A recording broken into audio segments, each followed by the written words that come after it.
Harborcreek were injured today when a fire broke out in the high-rise apartment building for the elderly. Fire officials say damage in the blaze will top the $1 million mark. Firemen from 10 companies, including the City of Erie, responded to the blaze. Paramedics from Emergicare treated the injured before volunteers transported them to all area hospitals. We have an Action Cam report from Janice Edwards. Fire broke out here in a room on the 3rd floor of the Conrad house shortly before 3 o'clock this afternoon. The nearby Fairfield Fire Department immediately responded to the scene, but by the time firemen arrived, the flames were shooting out the windows and smoke was pouring from the building. Within minutes, additional crews were called in from outlying areas to help evacuate the entire 7-story high-rise. Several frightened residents could be seen looking out their windows awaiting rescue, while other patients on the lower floors were being evacuated down the stairs.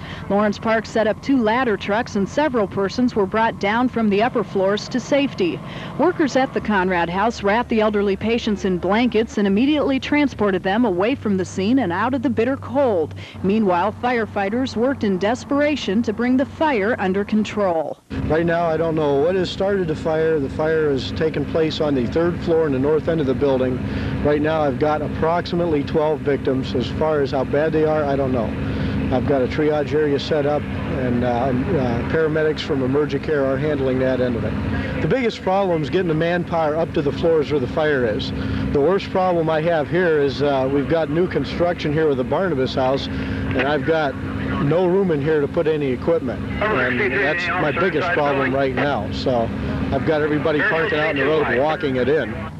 Fairfield Fire Department got help from Erie, Harborcreek, Lawrence Park, Fuller Hose, Wesleyville, Brookside, and Bell Valley Fire Departments, along with Emergicare paramedics. Ambulances transported the injured to several area hospitals, including Hammett Medical Center, St. Vincent Health Center, and Metro Health Center. The State Police Fire Marshal has been called in to investigate the cause of the blaze.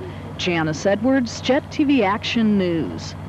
This footnote, according to fire officials, none of the residents living at the Conrad house will be able to return for a couple of days. In the meantime, most of the residents are being cared for by relatives. Others are staying at the Ball Pavilion and Mount St. Benedict. Now, if you have a question about the status of a Conrad house resident, you can call 899-8600 for more information. That's 899-8600.